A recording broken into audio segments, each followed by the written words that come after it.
Good morning बच्चों। मैं अभी जो आपके सामने जो दिखा रहा हूँ वो इंट्रोडक्शन का पार्ट नहीं कर सकते।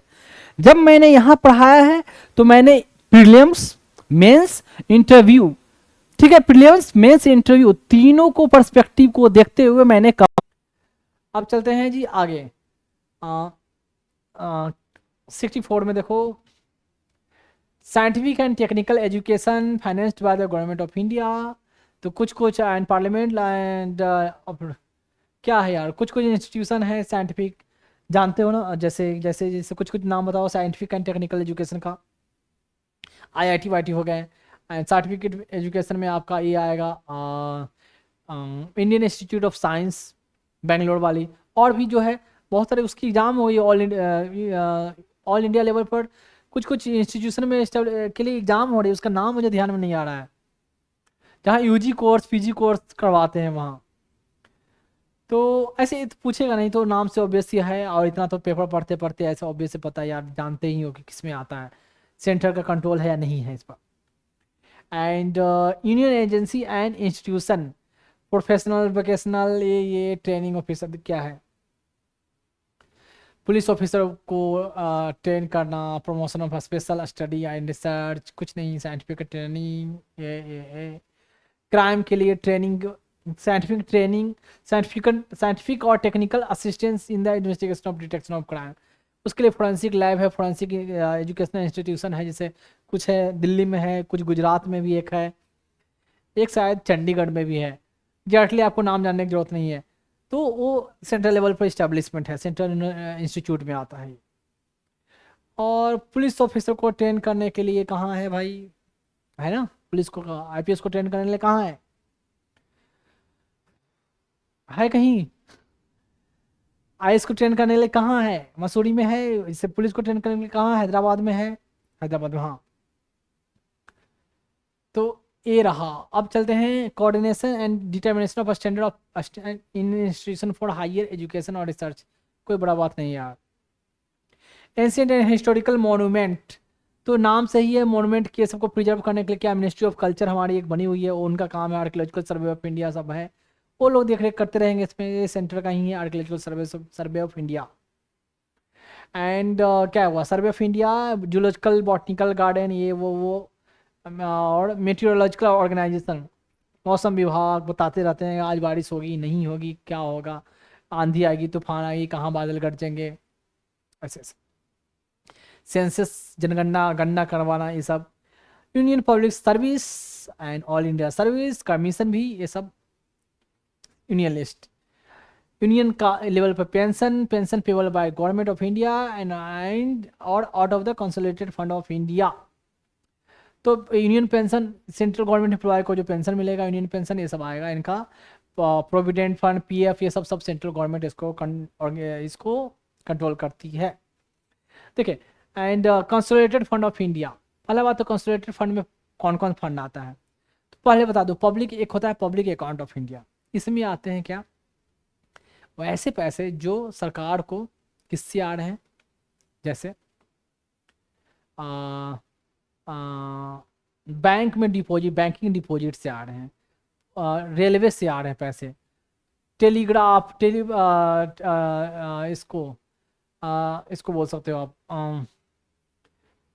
हाँ टेलीग्राफ, टेलीफोन, ये मतलब इनको जिसको एस्पेक्ट में लोकेट करके जो जिससे सरकार को पैसे आ रहे हैं,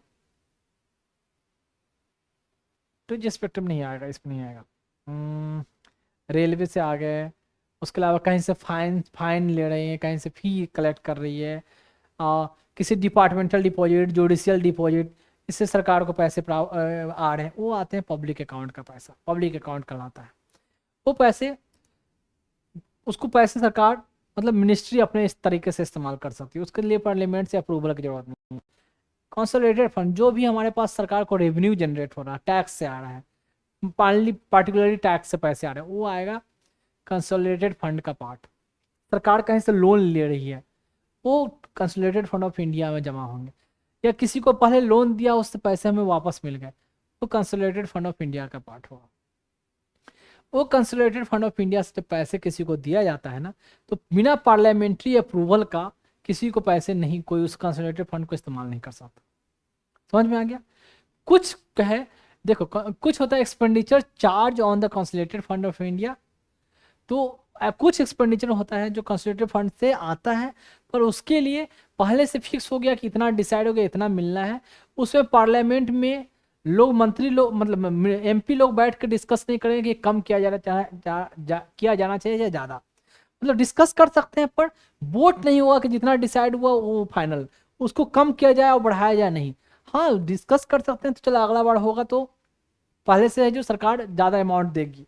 जैसे कि प्रेसिडेंट को, वाइस प्रेसिडेंट को, स्पीकर को, डिप्टी स्पीकर को, इनको एलोवेंस मिल रही है, इमोलुएंट जो पैसे मिल रहे हैं, सैलरी भत्ता, ये सब ये कंसोलिडेटेड फंड ऑफ इंडिया से मिलता है।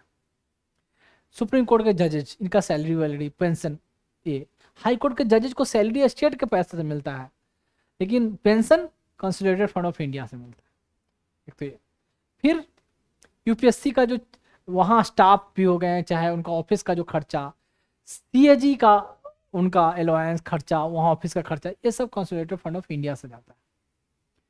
ठीक, फिर वैसे यूनियन इसका इलेक्शन कमिश्नर का, उनका भी वैसे जो खर्च, सैलरी अलाउंस, ये सब या ऑफिस का खर्च हो जाएगा इससे। या कोई भी जजमेंट को इम्प्लीमेंट कराने के लिए जो खर्च हो रहे हैं, सिविल जज, किसी कोर्ट ने इंडिया में किसी कोर्ट ने जजमेंट दिया, उसको इम्प्लीमेंट कराने के लिए जो पैसे चाहिए, तो सेंट्रल से लिया जाएगा, सेंट्रल फंड से जाएगा, कंसोलिडेटेड फंड ऑफ इंडिया से। तो ऐसे ऐसे से पैसे जो है कंसोलिडेटेड फंड ऑफ इंडिया से जाते हैं। ठीक है, तो कंसोलिडेटेड फंड ऑफ इंडिया क्या होते हैं, कैसे पैसे जाते हैं, किस किस को कंसोलिडेटेड फंड ऑफ इंडिया से पैसे मिलते हैं। और कुछ बचा?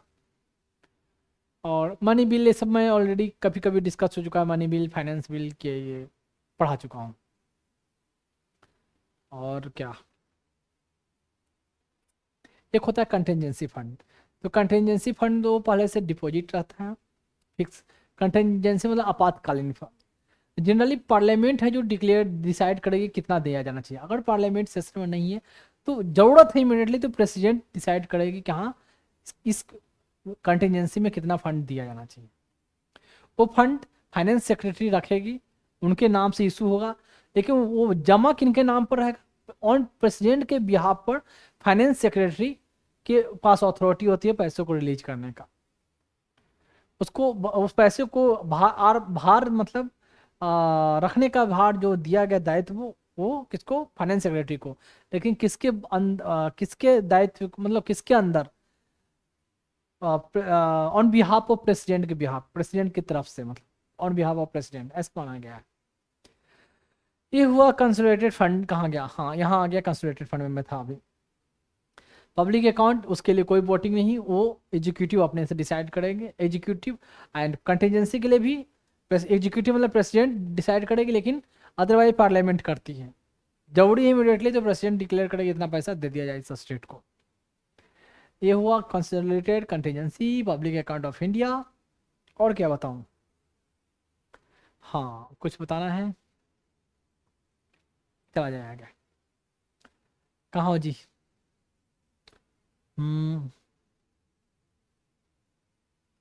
देखें, election to parliament, legislature of a state and offices of the president and vice president and election commission। तो ये सब ऐसे ऑलरेडी पता है, ये सब ऑफिसेस कौन, प्रेसिडेंट के यूनियन गवर्नमेंट, उसको कैसे इलेक्शन होना चाहिए, क्या टेन्योर होगा, ये सब सब जब गाइडलाइन डिसाइड। तो इलेक्शन टू पार्लियामेंट, पार्लियामेंट मतलब लोकसभा राज्यसभा के मेंबर का इलेक्शन कंडक्ट करवाना। कंडक्ट इलेक्शन कमीशन कंडक्ट करवाएगी, पर उसके लिए कोई कानून नियम बनाना है, वो यूनियन गवर्नमेंट मतलब सेंट्रल यूनियन लिस्ट में आएगा। To the legislature of the state, MLA MLC का भी election, and the officers of the president and vice president. And election commission तो है ही किसके अंदर, वो भी यूनियन का ही सब्जेक्ट है। यहाँ कुछ बताना चाहता हूँ मैं, क्या बताऊँ? इलेक्शन कमिश्नर के बारे में मैंने बताया था कि इलेक्शन कमिश्नर कितने हैं। चीफ इलेक्शन कमिश्नर एक, दो इलेक्शन कमिश्नर है। 1989 तक एक ही थे, उस समय फिर 89 के बाद 3 किया गया, 90 में ही 3 के बाद एक फिर घटा दिया गया था। फिर 92 में 92 में, हाँ 2 साल बाद 92 या 93 में फिर से 3 मेंबर कर दिए गए थे ऐसे। इनका टेन्योर क्या होता है, 65 ईयर्स, 6 साल का टेन्योर या 65 ईयर्स। और क्या, और इनका काम क्या है, इलेक्शन कंडक्ट करवाना, model code of conduct implement करवाना, और पार्टी को सिंबल देना, पार्टी को कौन से पार्टी को नेशनल पार्टी डिक्लेयर किया जाए, कौन से स्टेट पार्टी डिक्लेयर किया जाए, उसके लिए क्राइटेरिया है। मैं बताता हूँ कुछ कुछ अभी। फिर फिर किसी का इलेक्शन का डिस्प्यूट हो उसको, फिर कोई क्राफ्ट प्रैक्टिसेस में इन्वॉल्व हो तो उसको उसको क्या टर्मिनेट करवाना, फिर इलेक्शन मशीनरी सबको कंट्रोल करवाना, सही तरीके से इलेक्शन हो, ये सब आता है इलेक्शन कमीशन का, इलेक्शन कमिश्नर का काम होता है, मतलब इलेक्शन कमीशन का काम होता है। सेंट्रल जो स्टेट इलेक्शन कमिश्नर है या चीफ इलेक्शन कमिश्नर जिसको बोलते हो, तो एक होता है स्टेट इलेक्शन कमीशन, तो election commission and state election commission. State election commission वो म्यूनसिपालिटी या पंचायत इसका इलेक्शन कंडक्ट करवाएगी, लेकिन एमएलए एमपी का इलेक्शन कंडक्ट करवाना, एमएलए का इलेक्शन कंडक्ट करवाना, एमएलसी ये भी काम है इलेक्शन का। ये सेंट्रल इलेक्शन कमीशन मत बोलो या इलेक्शन कमीशन बोलो, सिर्फ सेंट्रल नहीं बोलेंगे, इलेक्शन कमीशन इसका काम है, स्टेट इलेक्शन कमीशन का काम नहीं है। तो प्रेसिडेंट का इलेक्शन करवाना, वाइस प्रेसिडेंट का इलेक्शन करवाना, एमपी का इलेक्शन करवाना या एमएलए का इलेक्शन कंडक्ट करवाना, ये इलेक्शन कमीशन का काम है, स्टेट इलेक्शन कमीशन का काम नहीं है, समझे। इनको कमिश्नर को सेक्रेटरी ऑफ टेन्योर है, चीफ इलेक्शन कमिश्नर को, चीफ इलेक्शन कमिश्नर के अलावा जो 2 इलेक्शन कमिश्नर हैं उनको सेक्रेटरी ऑफ टेन्योर नहीं है, उनको अगर हटाना है तो आराम से चीफ इलेक्शन कमिश्नर के रिकमेंडेशन के आधार पर प्रेसिडेंट हटा सकते हैं। लेकिन चीफ इलेक्शन कमिश्नर को हटाना है तो ऐसे हटेंगे जैसे सुप्रीम कोर्ट के जजेस को हटाया जाता है। सुप्रीम कोर्ट के जजेस को हटाने का ग्राउंड ऑलरेडी बताया हुआ है कि रिजोल्यूशन लाया जाएगा लोकसभा में या राज्यसभा में, फिर इंक्वायरी कमेटी बैठेगी, इंक्वायरी कमेटी में कौन कौन मेंबर होते हैं, जज होते हैं सुप्रीम कोर्ट के, और कोई हाई कोर्ट के चीफ जस्टिस होते हैं, कोई जूरिस्ट होंगे। कमेटी बैठेगी, ओपिनियन देंगे, और अगर वैलिड ओपिनियन दिया कि हाँ भाई हटाया जाना चाहिए, करप्ट प्रैक्टिस इन्वॉल्व हैं, गिल्टी हैं, इनकैपेबल हैं, इनका मिसबिहेवियर है, तो फिर मैटर को लिया जाएगा, फिर वोटिंग होगी, स्पेशल मेजोरिटी से लोकसभा से पास हो, वही चीज़ राज्यसभा में फॉर्मुलेट हो, फिर प्रेसिडेंट के पास जाएगा, एसेंट देंगे तो ही हटाया जाएगा। लेकिन चीफ इलेक्शन कमिश्नर के लिए ऐसा है, लेकिन चीफ इलेक्शन कमिश्नर को छोड़कर अदर के लिए ये प्रोविजन मेंशन नहीं है। सैलरी सबको तीनों को वैसे ही सैलरी मिलेगी, सैलरी में कोई कमी नहीं है, सैलरी अलाउंस ये सब वो सब ऐसे ही मिलेगी। और कोई डिसीजन लेना हो तो मेजोरिटी जो डिसाइड करेगा 3 लोगों में से मेजोरिटी के आधार पर। यहाँ कोई चीफ इलेक्शन कमिश्नर को ज़्यादा वीटो पावर नहीं है। ऐसा ऐसा है चीफ इलेक्शन कमिश्नर के बारे में। हाँ, पार्टी सिंबल के बारे में मैं बोल रहा था कि क्या बता रहा था कि अभी देखो हाल फिलहाल में कुछ साल पहले आम आदमी पार्टी को नेशनल पार्टी मिला, अभी 6 नेशनल पार्टी हैं, कभी 7 रहते हैं कभी 8, क्योंकि पहले शायद बीएसपी भी नेशनल पार्टी थी, अब वो नहीं रही। तो नेशनल पार्टी क्या क्या दर्जा है और स्टेट पार्टी कब मिलता है आपको थोड़ा थोड़ा पता रहना चाहिए। जैसे कि होता है क्या कि लोकसभा के इलेक्शन में इलेक्शन में या स्टेट इलेक्शन में जनरल इलेक्शन कहा जाता है, जनरल इलेक्शन में या स्टेट इलेक्शन में अगर किसी पार्टी को 6% वोट मिले, किसमें 4 स्टेट बताता हूँ, इसमें थोड़ा कॉम्प्लिकेटेड है, इसको सिंपल वे में बताने के लिए मैं बाद में बताऊंगा, अभी नहीं। थोड़ा सा उसको क्योंकि अभी ऐसे थोड़ा लिख कर मुझे बताना पड़ेगा, मैं बाद में बताऊंगा कि किसको मैं डिस्कस करूंगा उसके बारे में, किसको नेशनल पार्टी मिलता है, किसको स्टेट पार्टी।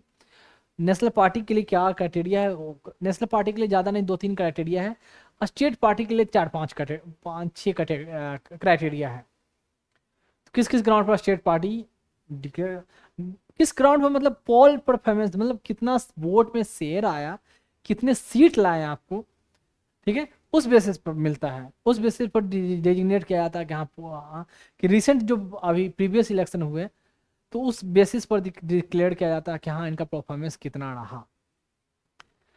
तो उस परफॉर्मेंस के आधार पर पार्टी को स्टेट पार्टी या नेशनल पार्टी डिक्लेयर किया जाता है।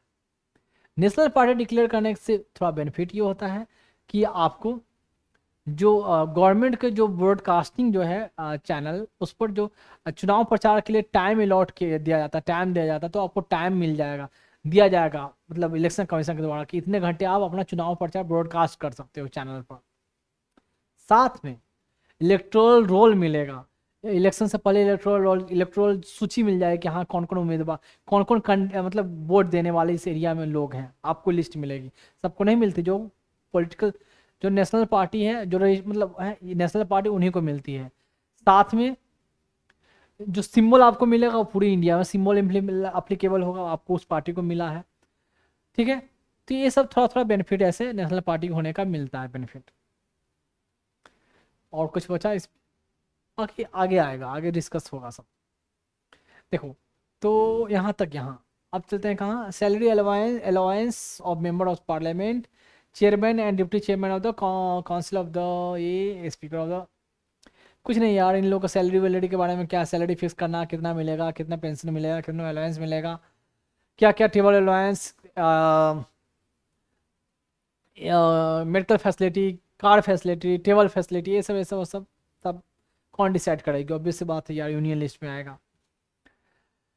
Power play privilege immunity of each house of the parliament of the members of the, मतलब एक तो पूरे पार्लियामेंट को क्या इम्यूनिटी होगी, और सब मेंबर एंड मेंबर को इंडिविजुअल लेवल पर क्या इम्यूनिटी होगी, क्या प्रिविलेज होगा। तो ये सब प्रिविलेज इम्यूनिटी की बात हो रही है, तो ऑलरेडी मैं डिस्कस कर चुका हूँ। जैसे अगर कोई एमपी है, अगर सेशन चल रहा है, तो सेशन से चलने से 40 दिन पहले और 40 दिन बाद तक उसको अरेस्ट नहीं किया जा सकता। कौन से, सिविल केसेस में, क्रिमिनल केसेस में अरेस्ट किया जाएगा, लेकिन सिविल केसेस में नहीं। और हाँ, अगर अरेस्ट किया जाएगा तो अगर सेशन चल रहा है, अगर उसको अरेस्ट किया जा रहा है, तो उसके बारे में पहले क्या होगा, विदाउट परमिशन ऑफ चेयरमैन या स्पीकर को उसको अरेस्ट नहीं किया जा सकता। एक तो ये है उसको इम्यूनिटी। अगर पार्लियामेंट में कुछ भी उन्होंने एक्शन लिया, मतलब कोई भाषण दिया या कोई वोटिंग किया, क्रॉस वोटिंग अपने पार्टी के अगेंस्ट पे, तो उसमें जुडिशियरी इंटरफेयर नहीं करेगी, ठीक है, कि तुम इस पार्टी के मैंडेट को फॉलो नहीं करो, वहाँ एक्शन लिया जाएगा। तो जो स्पीकर चेयरमैन वो लोग लेंगे, उनकी जो होगी वहाँ का जो नियम कानून, भद्र आवाज बोला, गाली दी, लेकिन उसमें जुडिशियरी इंटरफेयर नहीं करेगी। और क्रॉस वोटिंग किया तो वहाँ एंटी डिफेक्शन लगे या हटाया जाए, वो पार्लियामेंट खुद करेगी, मानी चेयरमैन या स्पीकर करेंगे, ना कि जुडिशियरी इंटरफेयर करेंगे। एक तो ये, साथ में एक कंबाइंड प्रिविलेज क्या है कि लोकसभा जो या पार्लियामेंट अपना प्रोसीडिंग को खुद चाहे तो पब्लिश कर सकती है, और खुद चाहे तो मना कर सकती है कि ये सब हमारी प्रोसीडिंग को पब्लिश आप नहीं करोगे। फिर जो अगर ओपन है, एक सबके लिए खुली है, तो पब्लिश न्यूज़पेपर वाले, मीडिया वाले पब्लिश कर सकते हैं, अदरवाइज वो चाहे तो मना कर सकती है। सीक्रेट सीटिंग करवाए, जब हमारी सीटिंग हो तो कोई भी आदमी जो ऊपर लॉबी में जो रहते हैं कोई नहीं रहेगा। सीक्रेट सीटिंग करवाया जाता है किसके आधार पर, किसके डायरेक्शन पर, जो हाउस के लीडर होते हैं उनके आधार पर, ये सीक्रेट सीटिंग इस केस में कराना है। साथ में क्या है, जो मैंने बोला कि किसी को अरेस्ट अगर किया जाएगा, किसी आउटसाइडर को भी, जैसे मैं बता दूं, किसी अगर जैसे एम्स है, एम्स में किसी स्टूडेंट को अगर अरेस्ट किया जा रहा है ना, किसी बात को, बिना वहाँ के डायरेक्टर को परमिशन को उसको अरेस्ट नहीं किया जाएगा। उसको अगर अथॉरिटी को, पुलिस को इन्फॉर्म करना है कि मैं आपके कैंपस में आ रहा हूँ, ये पर्सन इस केस में इन्वॉल्व है, मैं उसको अरेस्ट करने जा रहा हूँ, विदाउट इन्फॉर्म किए वो ऐसे नहीं, वो गया उठा के ले आए, सब प्रोटोकॉल है, कुछ पावर दी गई है, तो अदरवाइज वो एक्शन लिया जाएगा। बिना इनका परमिशन का आप कैसे अंदर आ गए, अंदर आए तो पूछा आपने, बताया, इन्फॉर्म किया, तो ऐसे ही कुछ भी हो तो पहले उनको इन्फॉर्म करना है। अगर कोई मेंबर ऑफ पार्लियामेंट या ये इनके बारे में, पार्लियामेंट के बारे में कोई अभद्र भाषा इस्तेमाल करता है कोई, तो अपने लोगों को या आउटसाइडर को भी पनिश कर सकती है, डांट सकती है, पार्लियामेंट का अथॉरिटी है। पनिश करने का कुछ 2-3 महीने का कुछ ऐसा है कि सजा दे सकती है, या 7 दिन का, 10 दिन का, ऐसी सजा भी दे सकती है। ऐसे ऐसे कुछ कुछ प्रिविलेज इम्यूनिटी दी गई है ऐसा पार्लियामेंट को। पार्लियामेंट का मतलब मेंबर, उनके मेंबर को। एक तो ये रहा, और कुछ बचा? कुछ नहीं, थोड़ा थोड़ा इतना ही है। चलो तो चलते हैं यहाँ।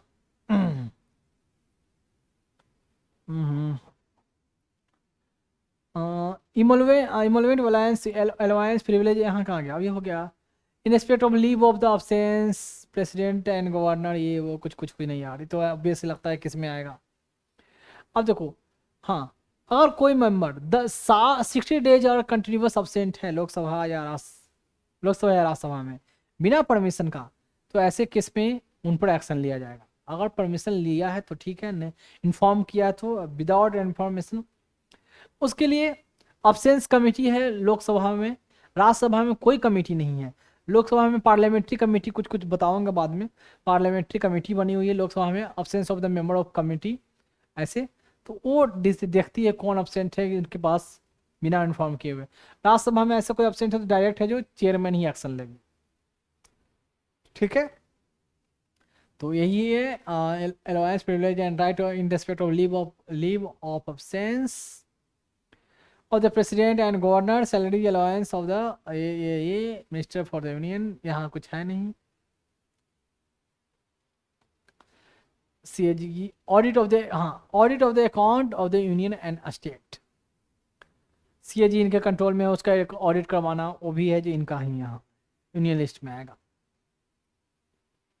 Constitution organisation jurisdiction of the power of supreme court, कोई बड़ा बात है नहीं यार, फी टेकन, ये सुप्रीम कोर्ट भी सेंट्रल का यूनियन लिस्ट का सब्जेक्ट है। कॉन्स्टिट्यूशन एंड ऑर्गेनाइजेशन ऑफ कौन सा कोर्ट है? Of the high court except provision officer and servant है हाई। तो हाई देख लो, तो किसको छोड़कर, उसके सर्वेंट और उसके ऑफिसर, उनको छोड़कर बाकी का है जो उसका कॉन्स्टिट्यूट करना, ऑर्गेनाइज करना, और कौन पर्सन है जो इंटाइटल होंगे प्रैक्टिस करने के लिए वहाँ, तो उसके लिए जो भी कौन लॉ फॉर्मुलेट करना, वो यूनियन लिस्ट में आता है। यहाँ ध्यान रखना, यहाँ हाई कोर्ट भी है, ये सेंट्रल स्टेट लिस्ट में नहीं आएगा, ध्यान दो ये, क्योंकि यहाँ गड़बड़ करेंगे। Constitution and organisation of the high court except provision as to the officer and servant of the high court, उनके सर्वेंट या ऑफिसर उनको छोड़कर person entitle to practice before the high court में कौन प्रैक्टिस कर सकते हैं, उसके लिए यूनियन लिस्ट डिक्लेयर बनाएगी, यूनियन बनाएगी, ना कि सेंटर, ना कि स्टेट। ठीक है, समझे? जैसे हाई कोर्ट के जजेस का अपॉइंट कौन करता है? स्टेट नहीं, सेंटर ही करती है ना जजेस का अपॉइंट। तो वैसे बोला एक्सेप्ट ये, और जो प्रैक्टिस कौन कर सकते हैं वहाँ, प्रैक्टिस मतलब वकील के लिए, तो उसके लिए भी जो गाइडलाइन जो बनाना वो भी आएगा, सेंटर के अंदर आता है ना कि स्टेट के अंदर। And extension of the jurisdiction of the high court and exclusion of the jurisdiction, high court का जुरिडिक्शन एक्सटेंड करना कि और स्टेट भी आपके अंदर आएंगे, और ये एक्सक्लूड करना कि जैसे कोई कोई हाई कोर्ट क्या है ना कि जैसे गोवा, दमन दीव, दादरा नगर हवेली, महाराष्ट्र, इसके लिए एक ही हाई कोर्ट है, Bombay high court. Kerala and Lakshadweep के लिए एक ही हाई कोर्ट है। अंडमान निकोबार एंड कोलकाता के लिए एक ही हाई कोर्ट है। एंड पंजाब एंड हरियाणा, उनके लिए जो हाई कोर्ट है एक ही हाई कोर्ट है, और चंडीगढ़ वाले रीजन के लिए तो एक ही है। ऐसे लद्दाख एंड जम्मू एंड कश्मीर एक ही हाई कोर्ट है। तो कुछ हाई कोर्ट को कहा जाए कि आपको अब इस यूनियन टेरिटरी के लिए नहीं करना है, ये नॉर्थ ईस्ट के लिए याद रखना 4 स्टेट के लिए एक ही हाई कोर्ट है, एक तो असम, अरुणाचल, मिजोरम एंड नागालैंड। मणिपुर का अपना है, एंड नागालैंड का अपना है, एंड त्रिपुरा का भी अपना है, मेघालय का भी अपना हाई कोर्ट है। वो 4 का एक कॉमन हाई कोर्ट है, समझे? हाँ ये है। और कोई बचा? कुछ ज़्यादा ही टाइट हो जाता है, इसलिए नीचे को जाए, कभी ऊपर रखो, नीचे तो ये और भी ज़्यादा टाइट हो जाता है, ये चश्मा को दबाने लगता है, ऊपर ही सही है। हाँ जी, कहाँ गया? देखो, अब है extension of power and जुडिक्शन of the member of the police force belonging, वही मैंने बताया था, इसके बारे में मैंने बताया था। Police force belonging to, police force का पावर एक्सटेंड करना है कि इस स्टेट के अलावा दूसरे स्टेट में भी आपका पावर आप इस्तेमाल कर सकते हो, लेकिन इस तरीके से इतना ही कि दूसरा स्टेट का जो पावर दिया गया पुलिस को, उसके पावर में आप उसमें इंटरफेयर नहीं करोगे। तो ये देखो उससे रिलेटेड वो जो बना हुआ है इतना है, इसमें ज़्यादा मुझे बोलने की जरूरत नहीं है, देख लो, रीड कर लेना है आपको, ज़्यादा डिटेल जाने की जरूरत नहीं है, रीड करके खुद अंडरस्टूड मैंने बता भी दिया, बस वही है। एंड एंड ये देखो, ये अगर सुना है तो ठीक है, नहीं सुना है तो एग्जाम में क्वेश्चन आएगा तो नया सा लगेगा, समझ गए ना। अगर एक बार सुन लिया है तो भले बाद में रिवीजन में नहीं किया हो तो फिर भी हाँ यार कभी तो सुना था, लेकिन कभी देखा भी नहीं एक नजर ना, तो बहुत अजीब सा लगेगा, कहाँ से आ गया, क्या आ गया, ऐसा लगेगा आपको, इसलिए मैं बता रहा हूँ। And interstate migration, interstate quarantine, corona के टाइम में यहाँ से वहाँ माइग्रेट कर रहे हैं, क्वारंटाइन कर रहे हैं, तो माइग्रेट उसके लिए जो नियम कानून जो बनाया जा रहा था वो यूनियन का था। ये इसलिए देखो, ये अभी रिसेंट कोई एग्जाम में कोई ना किसी सिविल सर्विस ने पूछा है ये interstate migration and interstate quarantine, तो कितने लोगों को लगा कि नहीं भाई स्टेट में हो सकता है और कंकरेंट में हो सकता है, लेकिन कहाँ है यूनियन में। जो जो कंफ्यूजिंग है, जो जो थोड़ा रेयर टाइप का रहेगा उसको ही तो पकड़ते हैं एग्जाम में। जो ऐसे ही दिख रहा है कि यार न्यूज में भी देख रहे हो कि नाम हमेशा सेंटर सेंटर का नाम है इन्वॉल्व है, तो आरबीआई कौन सोचेगा कि स्टेट के लिस्ट में आएगा, कंकरेंट में, इसलिए तो पूछेंगे भी नहीं इतना जी।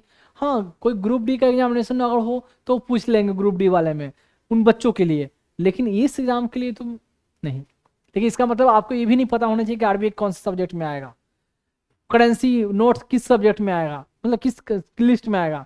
मेंस में लिखने में ये लिखोगे ना भाई, ये सिर्फ रेयर रेयर वाला लिखोगे, लिखना तो सब है आपको, सब मतलब खासकर उसमें तो इजी वाला ही लिखते हैं लोग, रेयर वाला लिखते ही नहीं, रेयर वाला उस समय दिमाग में आता भी नहीं, ये फैक्ट बात है। तो इसलिए खाली ये कोशिश करो खाली रेयर रेयर वाला याद करें एकदम, मतलब डिफिकल्ट वाला आंसर राइटिंग में, तो फिर कैसे होगा।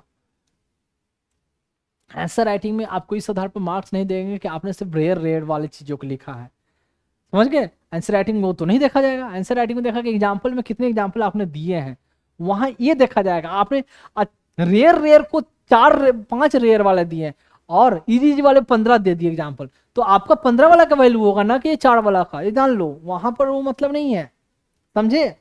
आप भी अब को चेक करोगे तो क्या यही देखोगे ना यार। हाँ जी, तो taxes on income other than agriculture income, agriculture income जो जाएगा स्टेट वाले में, उससे बियॉन्ड ये आएगा आपका इसमें। Duties of custom including export, custom ये सब किस में आता है, एक्सपोर्ट इंपोर्ट सब, ये तो आएगा किस में यार, यूनियन लिस्ट में आना है। हाँ यहाँ देखोगे थोड़ा, duties of excise, duties of excise on tobacco and other good manufactured or produced in India except alcoholic liquor for human consumption, opium, Indian hemp and other narco, ये सब जो है ना, ये सब ये स्टेट लिस्ट का सब्जेक्ट है। Duties of excise on tobacco and other goods manufacture और प्रोड्यूस इन इंडिया एक्सेप्ट, तो ये सब अल्कोहल लिकर ओपियम इंडियन है, ये जो आया ना, इस पर ड्यूटी टैक्स लगाना स्टेट का काम है, और इससे जो पैसे कलेक्ट हो रहा है ना वो स्टेट को जाता है। बाकी जो excise on tobacco and other good manufacture और प्रोड्यूस इन इंडिया, तो ये आएगा यूनियन में, लेकिन ये वाला जो आएगा बिल्कुल स्टेट लिस्ट में, स्टेट का है। इस पर जो बनाना एक्सेप्ट ऐसे भी स्टेट लिस्ट में आएंगे, और इस पर जो पैसे बनाए टैक्स कलेक्ट होंगे वो स्टेट लिस्ट, स्टेट के फंड में जाएंगे, स्टेट के कंसोलिडेटेड फंड में जाएंगे। But including medicine and toilet preparation training alcohol और सब्सटेंसेस इंट्रोड्यूस, बट इस पर जो आएगा, ये देखो इस पर सेंटर ही बनाती है, यूनियन लिस्ट में आता है इस पर लॉ बनाना, पर इसका जो टैक्स वाला जो है ना, इसको जीएसटी में अब ऐड कर दिया गया है। सेंटर जो इस पर बनाती थी पहले इस पर टैक्स के लिए, तो देखो ऐसे नॉर्मल कानून तो इस पर सेंटर ही बनाएगी, यूनियन ही बनाएगी, लेकिन टैक्स कलेक्ट करने की जो बात हुई ना, ये अब जीएसटी में मर्ज कर दिया गया है। लेकिन ये बीच वाला जो पोर्शन है जीएसटी में ना मर्ज है कि स्टेट को जाता है इसको फुल्ली, और ये वाला portion including medicinal and toilet preparation किस में गया है, जीएसटी में, जीएसटी में इसको मर्ज किया गया है। तो स्टेट सेंटर को पहले पावर था टैक्स कलेक्ट करना, और सेंटर की पावर अब जीएसटी में मर्ज हो गई। जैसे मैंने बोला ना, सेंटर के कुछ कुछ जैसे service tax, excise duty, custom, तो ये सब मर्ज हुआ, और ये मेडिसिनल एंड टॉयलेट प्रिपरेशन ये सब, तो ये भी एक्साइज का ही पार्ट है ना, तो ये मर्ज हुआ है सब, जीएसटी में। कॉरपोरेशन टैक्स, इससे ज़्यादा पैसे कलेक्ट होते हैं कॉरपोरेशन टैक्स। तो पहले था कॉरपोरेशन टैक्स से ज़्यादा कलेक्ट होता था, और लेकिन अब रिसेंट हो गया कि इनकम टैक्स से ज़्यादा कलेक्ट हो रहे हैं सरकार को, सब ज़्यादा पैसे। इकोनॉमिक्स में मैं पढ़ाऊंगा ये चीज़ें। तो कॉरपोरेशन ये है, एंड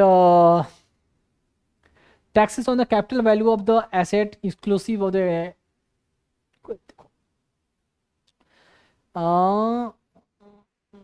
क्या यार, taxes on the capital value of the asset exclusive of agriculture land, ये तो चलना है, of the individual and company, यानी हाँ tax on the capital of the company, बड़ी बड़ी कंपनियों पर जो टैक्स लेने का जो है, तो कॉरपोरेशन टैक्स या कंपनी पर जो कैपिटल टैक्स जो होगा वो जाएगा यूनियन लिस्ट में।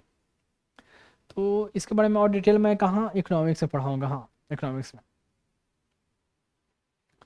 And state duty in respect of property other then agriculture duty, state duty मतलब जागीर का ड्यूटी। ज़्यादा इसमें घुसने की जरूरत नहीं है, जहाँ ज़्यादा घुसने की जरूरत होता है मैं बताता हूँ।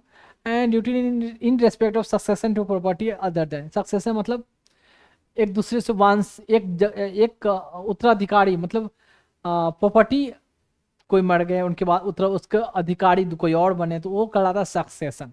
ऐसे केस में जो ड्यूटी लगती है वो सेंटर को जाती है। यहाँ शायद इससे पहले भी आया था ऐसा, हाँ पहले भी आया था, बताया था मैंने। And terminal taxes on goods और पैसेंजर कैरिड बाय रेलवे के द्वारा, ये भी बता चुका हूँ, फेयर ये सब।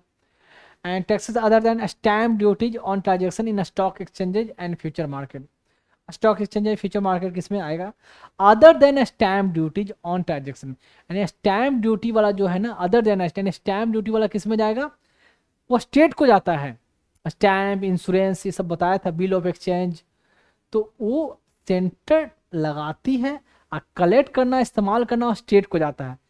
और स्टैम्प ड्यूटी को छोड़कर स्टॉक में ट्रांजेक्शन हो रहा है उस पर जो जो टैक्स लग रहा है वो जाएगा यूनियन लिस्ट के अंदर आता है, समझे। And rate of stamp duty in respect of bill, ये बताया था, बिल ऑफ एक्सचेंज यहाँ आ गया। लेटर ऑफ क्रेडिट ये सेंटर इम्पोज करेगी, लगाएगी, लेविड कहते हैं, levied bye centre, collected and appropriated by the state के द्वारा। यहाँ यहाँ याद रखोगे, ये सब है, पढ़ लो, देख लो, बुक भी खोलोगे वहाँ पढ़ना है ये चीज, सेंटर स्टेट रिलेशनशिप में, फाइनेंशियल रिलेशनशिप वाले में। एंड टैक्सेस ऑन सेल और purchase of newspaper and on advertisement publish therein, तो एक तो न्यूज पेपर का सेल में, एंड देखो उससे परचेज, एंड जो एडवर्टाइजमेंट पर जो है उस पर टैक्स लगाना। इसमें न्यूज पेपर प्रिंटिंग प्रेस किस पे आता है, कनकरेंट लिस्ट में आता है ना, कनकरेंट लिस्ट में, हाँ न्यूज पेपर की प्रिंटिंग प्रेस ये सब कनकरेंट लिस्ट में आएगा। लेकिन टैक्सेस ऑन सेल और परचेज ऑफ न्यूज पेपर, इस पर टैक्स आ जाएगा किस में, यूनियन लिस्ट में।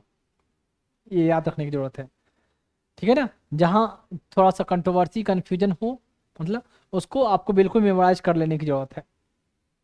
अब देखोगे टैक्सेस ऑन द सेल और purchase of goods other than the newspaper where such sale और purchase take place in the course of interstate trade और कॉमर्स, तो ये वाला डिलीट हो चुका है भाई। कौन सा डिलीट हो चुका, सॉरी, इन 92 वाला पोर्शन है ना, ये डिलीटेड है, हाँ 92 वाला ये डिलीट किया हुआ है, यहाँ लिख दिया गया, इसको आप डिलीट रखोगे। पता नहीं ये जो मैंने जहाँ से भी ये क्या ये डाउनलोड किया, ये पीपीटी नहीं पीडीएफ, वहाँ डिलीट नहीं करो, 92 वाला प्रोविजन ये डिलीट है, ओमिटेड कहते हैं या डिलीटेड कहते हैं, आप कहोगे रिपील कहोगे। ये 92 हटा दोगे, 92A में आना है, 92 डिलीटेड है, omitted. Taxes on the sale और purchase of goods other than newspaper where such sale और purchase take place in the course of interstate trade और कॉमर्स, तो ये इंटरस्टेट ट्रेड और कॉमर्स में लगाना है। ये टैक्सेस ऑन द सेल और purchase of goods other than newspaper where such sale और purchase takes place in the course of interstate trade और कॉमर्स। इंटरस्टेट ट्रेड और कॉमर्स में मैंने बताया था, लेविट करेगा सेंटर, कलेक्ट करना एंड कलेक्ट कर कर लगाया सेंटर ने, कलेक्ट भी सेंटर करेगी, लेकिन इस्तेमाल कौन करेगा, किसको बांटेगी वो, तो वो उन स्टेट को दे दिया जाएगा जिनका जिस हिसाब से शेयरिंग रहा, कंट्रीब्यूशन रहा इंटरस्टेट ट्रेड कॉमर्स वाले में। और इसके अलावा मैंने बताया था जीएसटी कलेक्शन के अलावा अदर भी जो भी टैक्स आ रहा है इंटरस्टेट ट्रेड कॉमर्स में, वो सब उस स्टेट को ही दिया जाता है। सेंटर कलेक्ट करेगी लेकिन सेंटर देगी स्टेट को ही। तो टैक्स लगाएगी सेंटर, कलेक्ट करेगी लेकिन देगी स्टेट को। यहाँ देख लो। तो ये है इतना, क्योंकि सेंट्रल स्टेट रिलेशनशिप जब पढ़ोगे तो सबसे ज़्यादा कचरा टाइप का जो लगेगा ना, कचरा मतलब इरिटेट करेगा, क्या यार कंफ्यूज कर रहा है। तो लेजिस्लेटिव रिलेशन उतना परेशान नहीं, आराम से समझ में आएगा, आराम से जो पढ़ा दिया। मतलब मेरे पढ़ाने के बाद तो समझ में आ जाना ही है ना, मतलब नहीं पढ़ रहे रहो तो भी। एग्जीक्यूटिव रिलेशन वो भी उतना नहीं, लेकिन ये जो फाइनेंशियल रिलेशन है ना बहुत परेशान करेगा। कहना क्या चाहता है ये, अब इतना बढ़ा दिया ना तो कोई कंफ्यूजन नहीं होगी, बिल्कुल नहीं। ठीक है। अब कहाँ गया 92B, tax on the consignment of goods. ये भी क्वेश्चन कहीं ना कहीं आ चुका है। कंसाइनमेंट ऑफ गुड, कंसाइनमेंट मतलब गुड्स को कहीं रखा हुआ है, जमा किया हुआ है। गुड्स कहाँ, where such consignment takes place in the course of, एक दूसरे स्टेट में जाने में कहीं बीच में गुड्स को कहीं रखा गया किसी स्टेट में, तो उस केस में भी जो टैक्स लगाना, वेयर, यहाँ देखो, where the consignment is to the person making it और एनी अदर पर्सन। ज़्यादा दिमाग नहीं, इतना कंसाइनमेंट वाला मैटर है इंटरस्टेट ट्रेड कॉमर्स में, इसमें भी लगाना, ये सेंटर का ही सब्जेक्ट है, यूनियन लिस्ट का सब्जेक्ट है। कंसाइनमेंट मतलब एक स्टेट से ऐसे जा रहा है, जैसे बिहार से माल जा रहा है कहाँ, महाराष्ट्र, बीच में रख दिया गया कहीं कुछ देर के लिए, कुछ 10-15 दिन के लिए यूपी में या एमपी में, तो वहाँ पर भी रखा गया, वहाँ भी टैक्स कुछ लगाया गया वहाँ, तो वो हुआ कंसाइनमेंट की बात कही गई। ठीक है। एंड टैक्सेस ऑन सर्विसेस, तो सर्विस टैक्स तो अब जीएसटी में मर्ज कर दिया गया है भाई, ये भी खत्म हो गया, जीएसटी में मर्ज हुआ। सेंट्रल सर्विस टैक्स जो कहलाता था वो जीएसटी के साथ मर्ज हो गया है। एंड स्टेट के में आता है सेल्स टैक्स, तो या वैल्यू एडेड टैक्स, वो भी जीएसटी में मर्ज हो चुका है। अब है offences against law with respect to any matter in the list. इस लिस्ट में ये कोई बड़ा बात नहीं है। Inquiry survey and statistic, inquiry survey and statistics for the purpose of any of the matter in the list, क्या बड़ा बात है। इसे इंक्वायरी करना, सर्वे करना, डाटा तैयार करवाना। एंड आपका आता है jurisdiction and power of the all court except the supreme court with respect to any of the matter in the list. Admiralty and admiralty jurisdiction का मतलब होता है कि जुडिक्शन किससे रिलेटेड हो, मेरीन्स लॉ से रिलेटेड हो। वो एडमायरल्टी का मतलब होता है सी, समुद्र से जुडिक्शन से रिलेटेड हो। एक तो वो सुप्रीम कोर्ट को छोड़कर अदर कोर्ट का कोई भी जुडिक्शन बढ़ाना घटाना, ये काम है इसका, यूनियन लिस्ट में आता है। तो देखो सुप्रीम कोर्ट का जुडिक्शन को और बढ़ाया जा सकता है, काम नहीं किया जा सकता, ये बताया था मैंने। हाँ सुप्रीम कोर्ट में कहीं बताया था कि और एक चीज बढ़ाया जा सकता है पर कम नहीं किया जा सकता। ठीक है।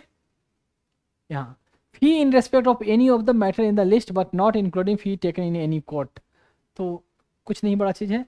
And any other matter enumerated in list 2 और 3 including any tax not mentioned in either of those list, either of those list और either of those list। तो ऐसा मैटर जो किसी में मेंशन नहीं, नॉट मतलब कहने का मतलब रेसिडुअरी जो टैक्स है, जैसे रेसिडुअरी टैक्स जो मैंने बोला ना, गिफ्ट टैक्स और वेल्थ टैक्स, ये आ गया आपका यूनियन को पावर होता है।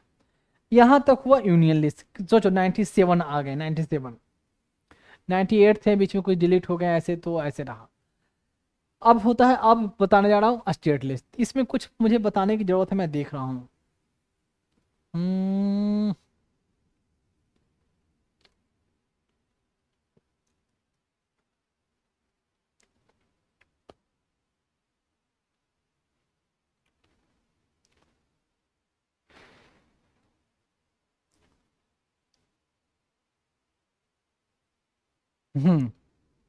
थोड़ा सा स्पीकर, डिप्टी स्पीकर के बारे में बता रहा था, बताने जा रहा था। क्या बताऊँ, देखो स्पीकर के बारे में बता दूँ। स्पीकर स्पीकर जो लोकसभा के जो मेंबर हो उनमें से चुना जाएगा। स्पीकर के इलेक्शन के लिए एक डेट डिसाइड होगा, डेट प्रेसिडेंट डिसाइड करेगी, और ये स्पीकर का इलेक्शन होगा। लेकिन डिप्टी स्पीकर के इलेक्शन के लिए प्रेसिडेंट डिसाइड नहीं करती है, स्पीकर डिसाइड करता है। ठीक है। इन जनरल एक कन्वेंशन है कि डिप्टी स्पीकर है जो ऑपोजिशन पार्टी का हो, स्पीकर तो भाई चुना जाएंगे तो जिसकी मेजोरिटी है वो चुनाएंगे, जिसकी मेजोरिटी किसकी, जिसकी सरकार है, सिंपल मेजोरिटी से स्पीकर का इलेक्शन होना है वहाँ। लेकिन डिप्टी स्पीकर का एक कन्वेंशन माना गया कि चुना जाए तो ऐसे ऑपोजिशन से हो, तो कन्वेंशन में चला जा रहा है ऐसा, ऑपोजिशन से होते हैं स्पीकर स्पीकर का इसके अलावा मैं बता दूं, जब लोकसभा डिजॉल्व हो जाती है तो स्पीकर पोस्ट नहीं छोड़ता है। स्पीकर कब तक रहेगा, जब तक अगला अगला लोकसभा फिर से फॉर्मेशन ना हो जाए और सेशन स्टार्ट ना हो जाए। क्योंकि अगला जब लोकसभा लोग बैठेंगे तो एक कोई आदमी चाहिए ना वो बैठने के लिए, डेकोरम मेंटेन करने के लिए। तब तक तब तक वो डिप्टी स्पीकर पोस्ट पर रहता है, सॉरी स्पीकर पोस्ट पर रहता है। अब स्पीकर बैठ गए, सब लोग नए मेंबर बैठ गए, वहाँ अब डिसाइड होगा, वहाँ प्रेसिडेंट अब है जो उस समय के लिए मतलब एक दिन डिसाइड कर देगा हाँ थोड़ा सा डेकोरम मेंटेन करने के लिए। और वहाँ अब तब क्या करेगी, प्रेसिडेंट जो सबसे बूढ़े जो सीनियर जो एमपी रहेंगे ना उनको डेजिग्नेट करेगा कि आप स्पीकर प्रो टर्म हो, मतलब कुछ टर्म के लिए। तब है जो ठीक है भाई, अब है जो प्रो टर्म स्पीकर आप बैठेंगे, वहां से पुराने वाले जो स्पीकर चला रहा था इनका काम खत्म हुआ जब तक पहला सेशन ना स्टार्ट हो जाए।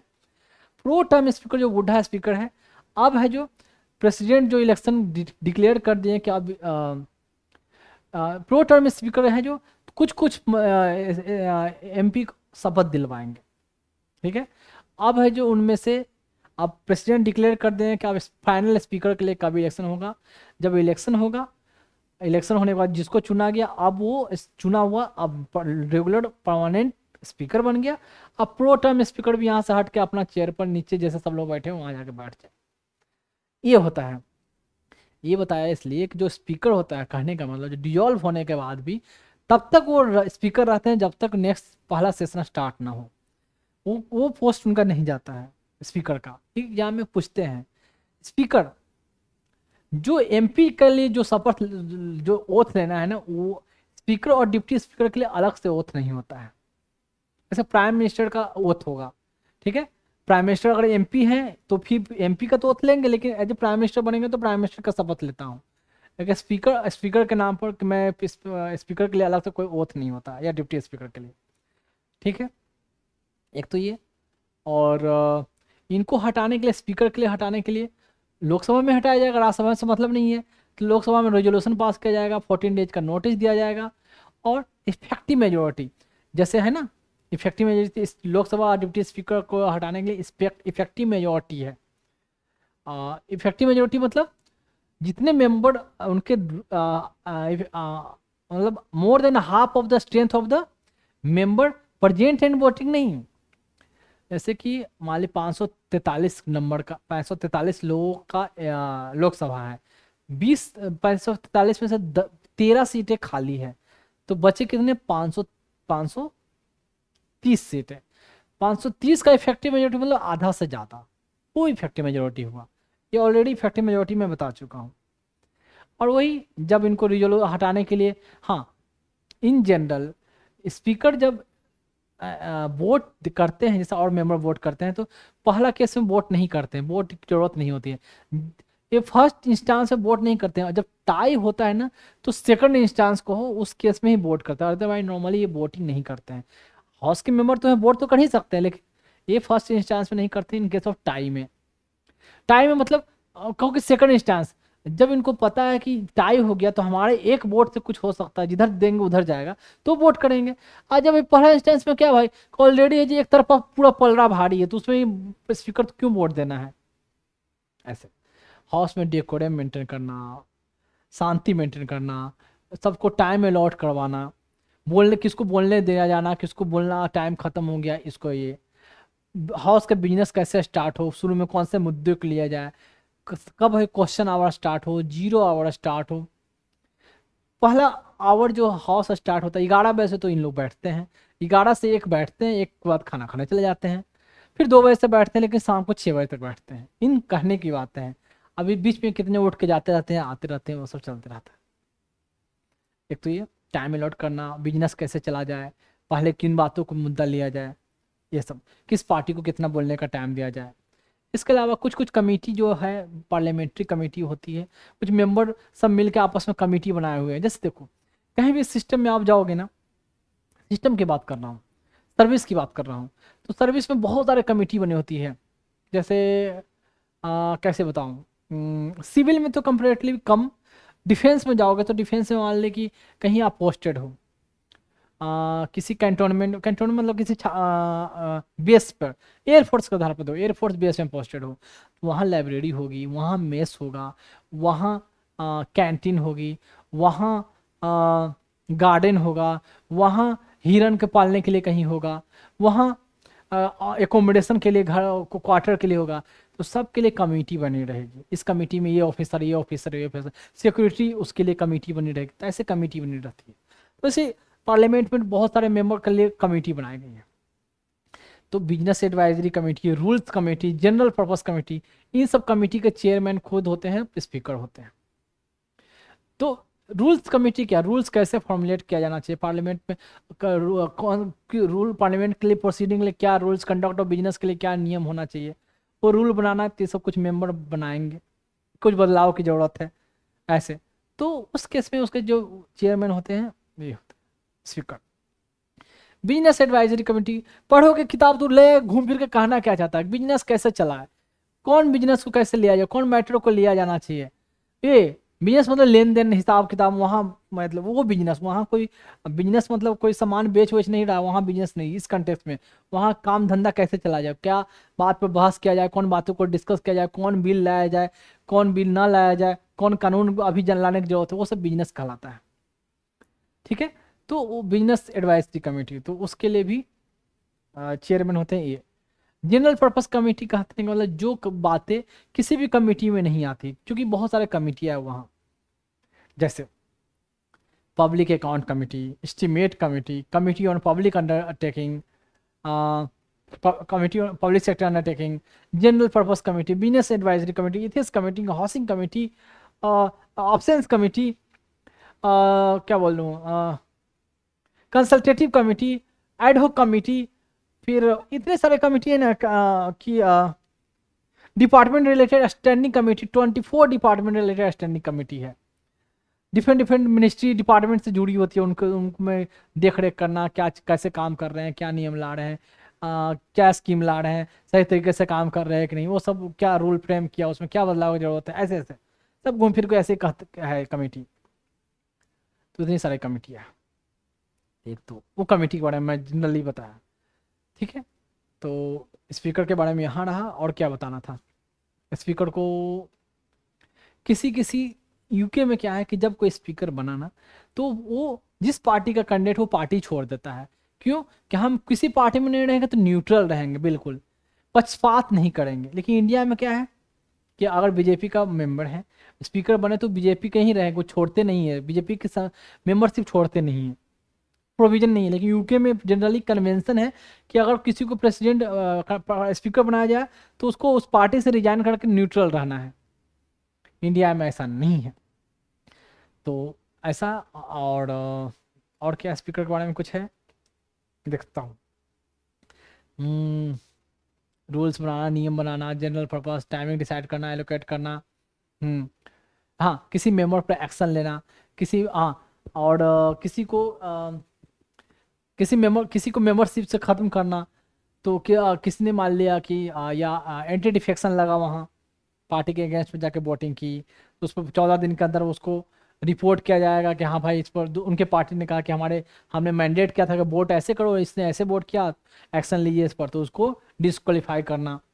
तो ऐसे इस केस में कोई पार्टी छोड़ कर दूसरे पार्टी में गया तो डिस्क्वालीफाई करना है या नहीं करना है, एंटी डिफेक्शन लगाया कि नहीं।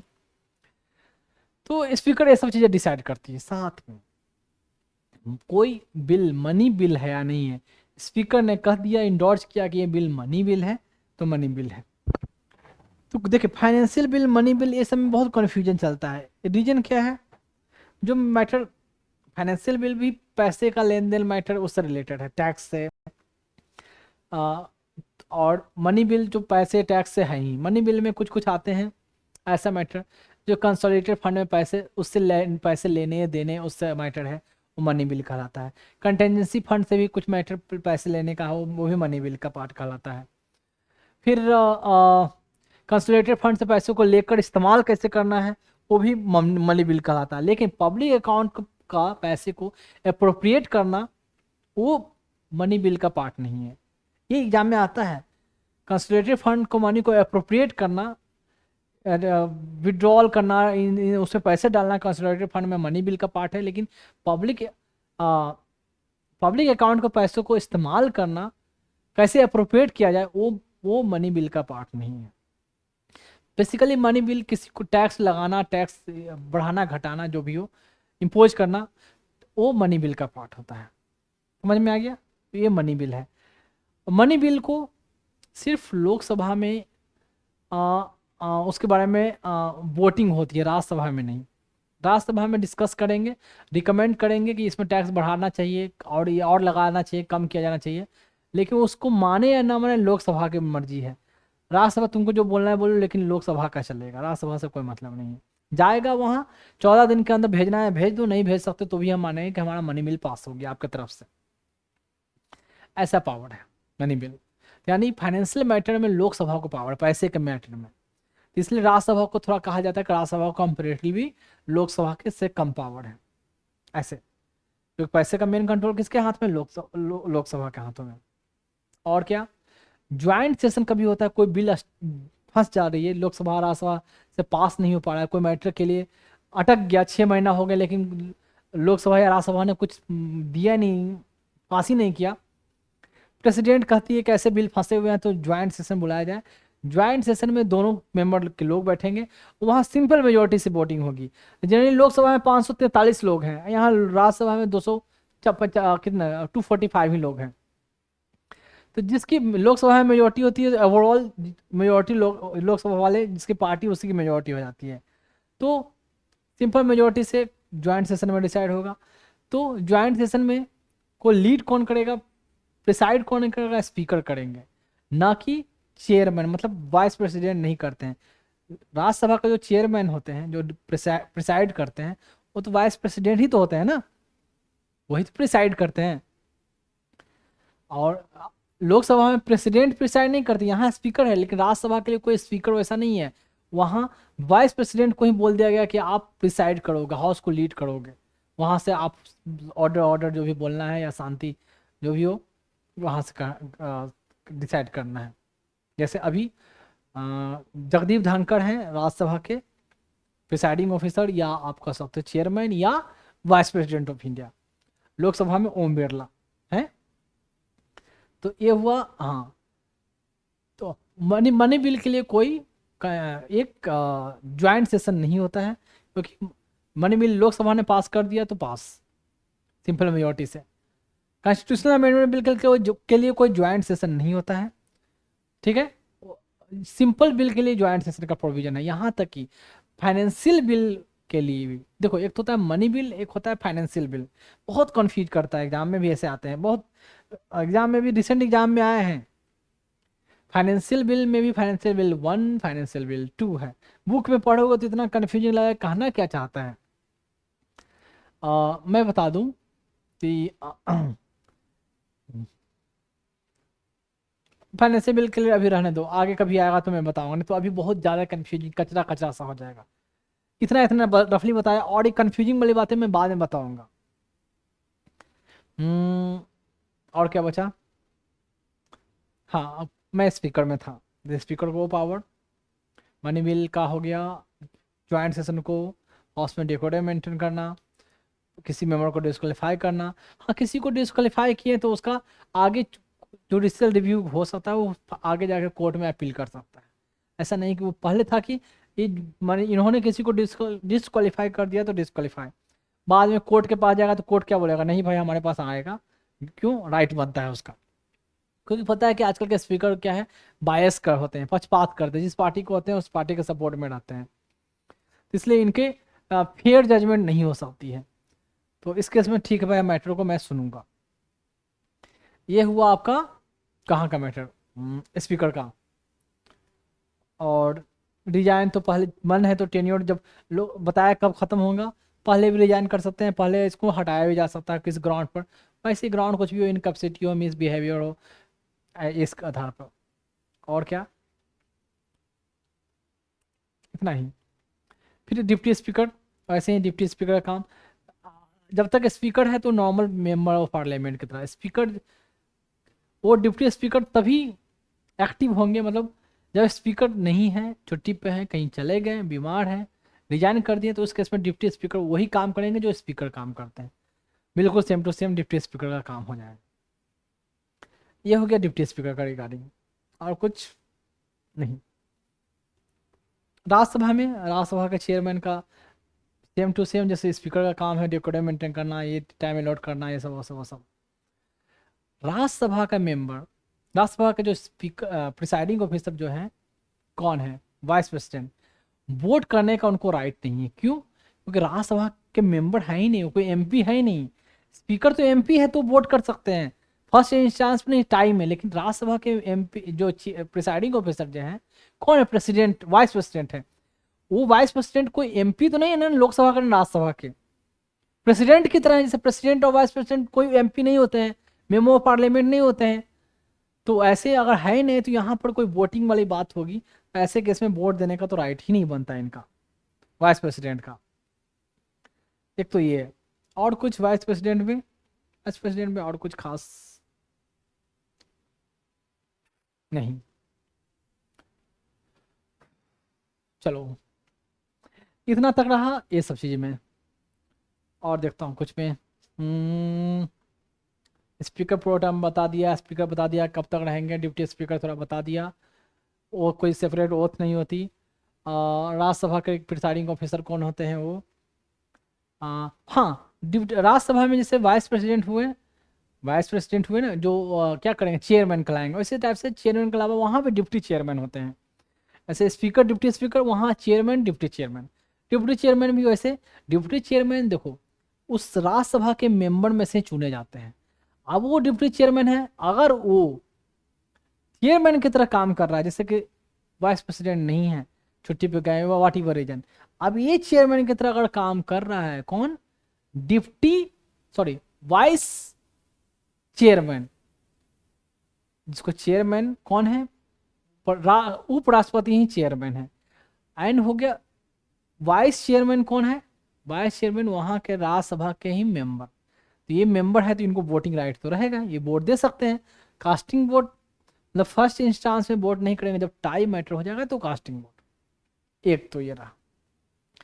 और राज्यसभा का स्पेशल पावर कुछ कुछ थोड़ा है। लोकसभा का पावर बता दिया, मनी बिल को पास करने का लोकसभा को एक्सक्लूसिव पावर है। ज्वाइंट सेशन में लोकसभा डोमिनेट कर जाता है, ज्वाइंट सेशन होता है तो। और क्या है जो लोकसभा के पास पावर है जो राज्यसभा के पास नहीं है,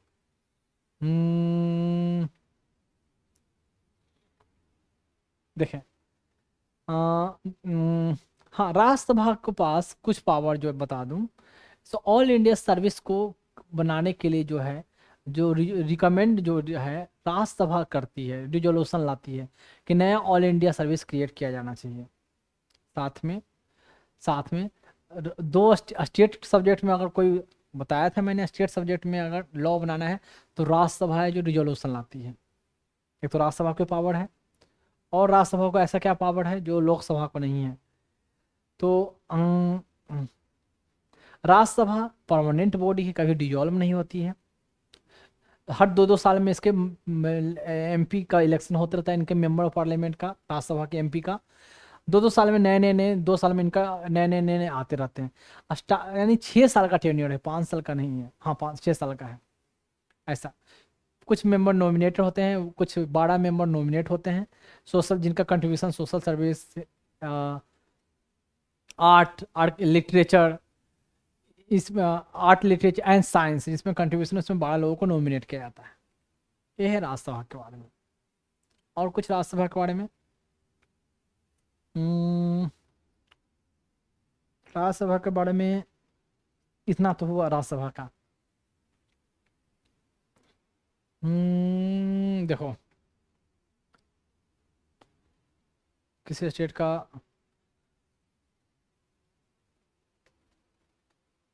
चलो इतना लगभग लगभग लगभग लगभग तो ऑलमोस्ट थोड़ा थोड़ा लोकसभा राज्यसभा ये कवर कर दिया, पार्लियामेंट के कुछ पोर्शन को कवर कर दिया, और ऑलरेडी पहले से डिस्कस हो चुका था।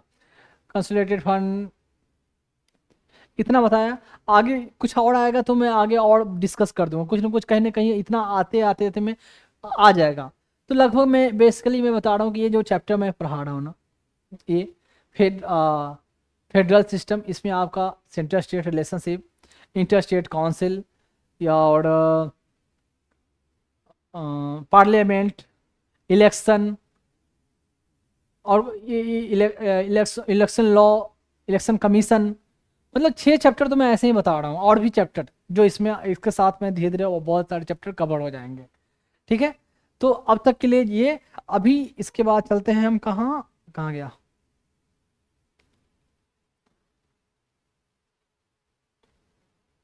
State list.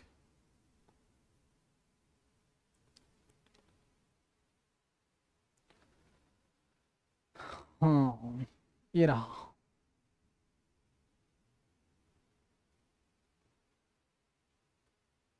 तो नाम ऑलरेडी पता चल गया होगा तभी आप खोल कर देख रहे हो। तो ये यूट्यूब पर चैनल इस नाम से है, और मेरी जहाँ भी लोगो होगी हमारा तिरंगा वो होगा, फेसबुक पे, ट्विटर पे जिसको एक्स बोलते हैं, या यूट्यूब पे या इंस्टाग्राम, वेरी वन। तो इसकी जो आईडी होगी इस नाम से देख सकते हैं, ऐसे इसे सर्च कर सकते हैं। क्या है, @Dr.Vikas IAS। ठीक, एंड नेक्स्ट चलते हैं, और जैसे सब लोग बोलते हैं या एज यू विश जैसे फॉलो करो, क्या बोला जाता है, like subscribe and follow, something something like that, तो योर विश। अगर अच्छा लगे तो ही करेंगे, अगर बेनिफिट हो रहा है तो ही करेंगे, कोई कंपलसरी कोई दबाव ऐसा नहीं है।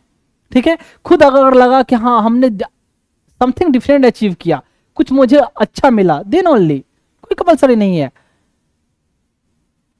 और जो मैंने कोशिश की है बेस्ट से बेस्ट देने की, मैंने अपने बच्चों के लिए कोशिश की है।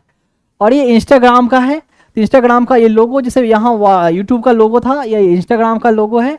और जो हमारी जो आईडी है ये पता नहीं है, थोड़ा आगे पीछे हो गया है, इसमें एक साथ होनी चाहिए था, पता नहीं मैं स्लाइड में करता हूँ तो ये आगे पीछे हो जाता है, मैंने पहले भी बताया है। तो एक साथ में ही होगी, Dr.Vikas_IAS।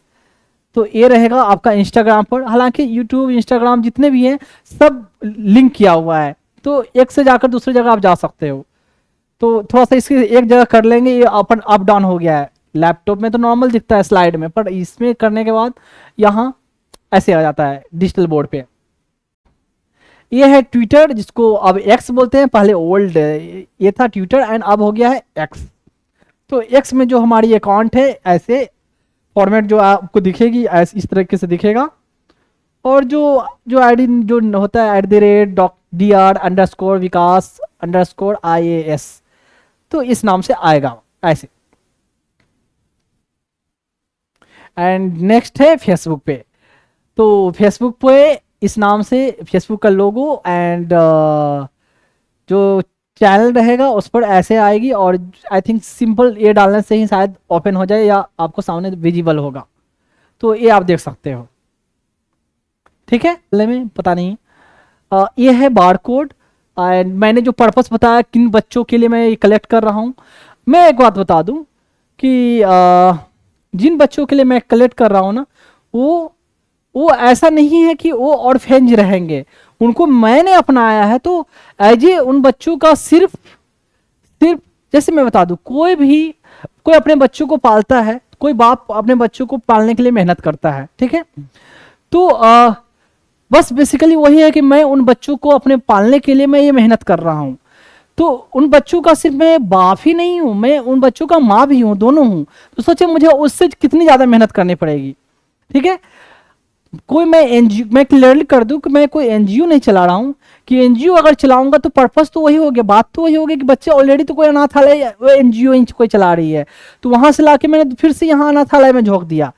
तो ये कोई एनजीओ नहीं है, ये मेरे बच्चे होंगे, तो इसलिए उनके लिए मैं लोगों से डोनेशन नहीं मांग रहा हूँ। मैं जिनसे भी मांग रहा हूँ एज फी मांग रहा हूँ, एज गुरु दक्षिणा बोले वो मांग रहा हूँ, ना कि डोनेशन की बात मैंने की है। तो मैं अपने बच्चों के लिए एज बाप की तरह, एज बाप है, नहीं सिर्फ बाप एंड माँ दोनों की तरह मैं उनके लिए मेहनत कर रहा हूँ, ठीक है, उनके नरिशमेंट के लिए, और उनके लिए मैं फंड रेज कर रहा हूँ, पैसे कलेक्ट कर रहा हूँ। तो ये पर्पस है, ना कि है कि डोनेशन मांगना या चंदा मांगना उन बच्चों के लिए, बिल्कुल नहीं। तो ये क्यूआर कोड है, गूगल पे का है, शायद आपको दिख जाए, स्कैन हो जाएगी वीडियो से, नहीं होती है तो फिर कोई बात नहीं, नीचे यूजर कुछ यूपीआई आईडी मैंने ऐसे मेंशन कर दिया है, ये योर विश, ये है यूपीआई आईडी एंड थोड़ा बड़ा अकाउंट नंबर एंड आईएफएससी